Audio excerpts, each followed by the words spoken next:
A few days ago, my buddy Kevin sent me an article from Info, New Hampshire about the high number of motorcycle deaths for 2023. As of October 20th, that number sits at 39, which is the second highest death toll recorded. The highest number is 43, which was set in 2005, and the normal average is 22. Of course, the question everyone is asking is why. In an article for WMUR-TV, Larry Crow, coordinator of the New Hampshire Motorcycle Rider Education Program, said, "We are trying to see reasons that we can identify and address, and it's all over the board." Naturally, motorcyclists want to blame automobile drivers for being inattentive and uncaring. But it seems that even though New Hampshire has not published the details of each crash, there is no specific reason for the increase, at least based on Mr. Crow's statement. Reaching out to some first responder contacts, it would seem that the deaths are pretty typical, and that roughly 1/3 involve alcohol and about 25% are due to failure to negotiate a curve, and as we would expect, many involve excessive speed. In the comments for the articles mentioned, many bring up the fact that New Hampshire does not have a mandatory helmet law. However, I can find nothing to indicate this has played a factor in the increased numbers, nor can I find anything indicating that the 100th anniversary of the Laconia Motorcycle Rally caused a jump in the stats. In fact, as far as I can tell, there were no deaths reported during the 2023 rally. As I said previously, motorcyclists have a tendency to blame car drivers, and while it is true that about 62% of motorcycle deaths occur due to collision with another vehicle, that is from the 2021 stats, and that oftentimes those drivers do not see the bike, thus pulling out in front of them, it is also true that in the vast majority of crashes, the motorcycle rider makes no effort to avoid the collision. In short, we have a tendency to barrel through intersections, the most dangerous locations for we motorcyclists, and when a car turns in front of us, we are not prepared to slow or swerve. Yes, the car driver is at legal fault, and that will help my descendants in their lawsuit, but for me, I will still be dead. And I don't know about you, but personally, that is not what I want, and thus, I take personal responsibility for my safety.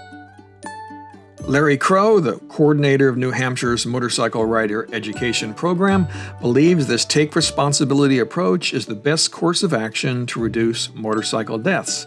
He states, "Riders need to take ownership and control of what they can and prepare to respond to what they can't. None of us think this is the ride that I crash when I throw a leg over the bike. Making smart choices like slowing down as well as aggressively predicting traffic issues can help prevent a crash. While things absolutely out of our control do happen, a helmet can be the difference between picking the bike up to assess damage, waiting for an ambulance, or worse." I think basically we have two options each time we throw a leg over our bikes.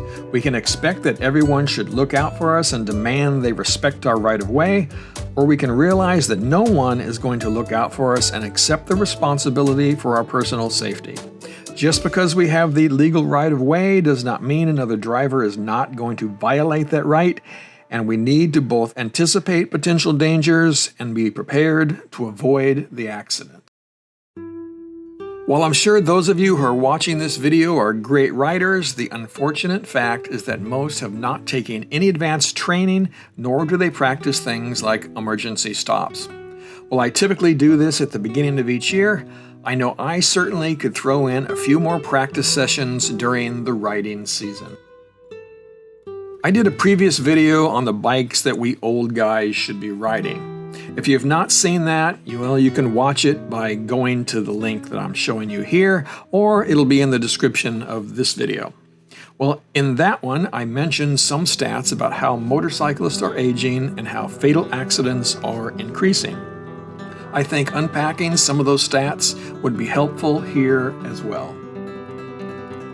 From the Insurance Institute for Highway Safety Stats, In 2021, the last year compiled, there were 6,084 motorcycle-related deaths.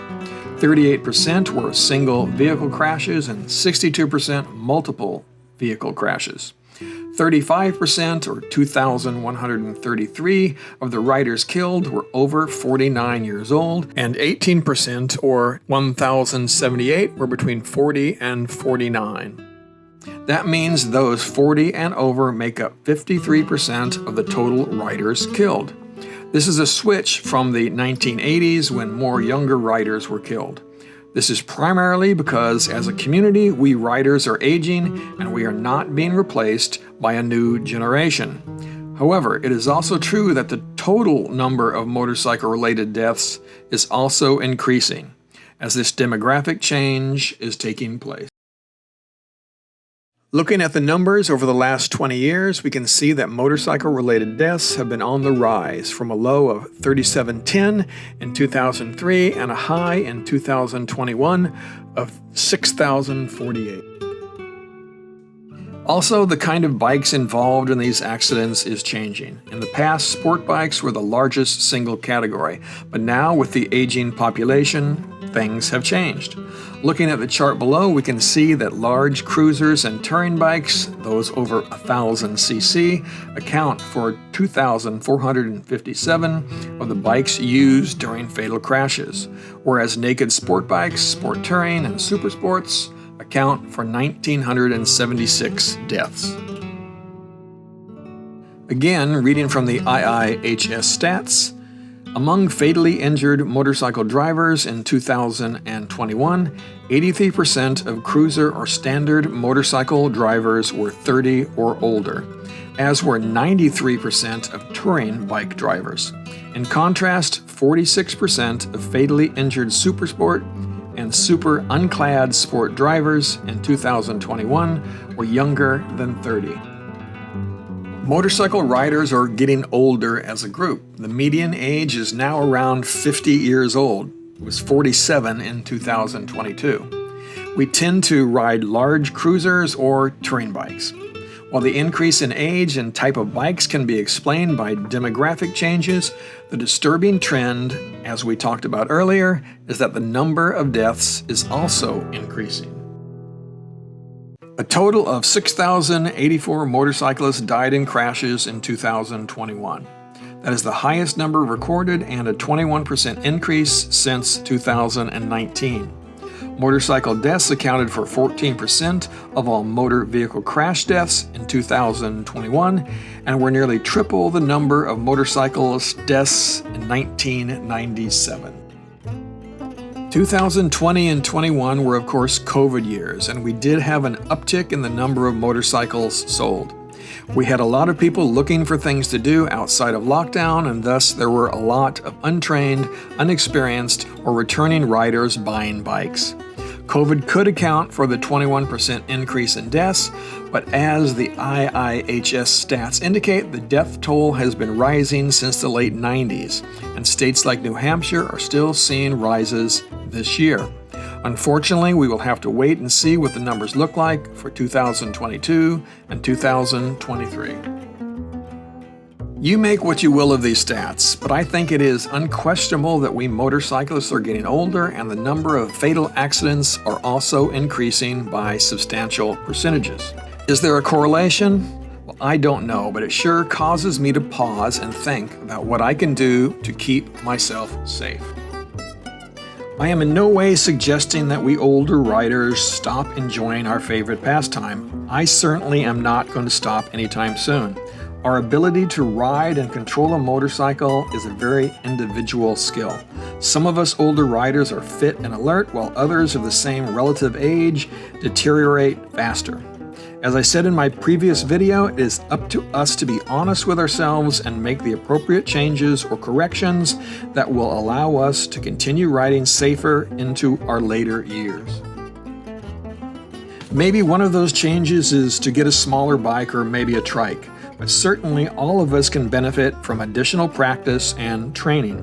If you are new to motorcycle riding or you are returning after a long hiatus, Don't think that just because you are older and have a history of driving automobiles that you are properly equipped to deal with the demands and challenges that come with riding a bike. The level of situational awareness that you need to develop and maintain, as well as the dexterity to stop quickly, is far higher than what is required in an automobile.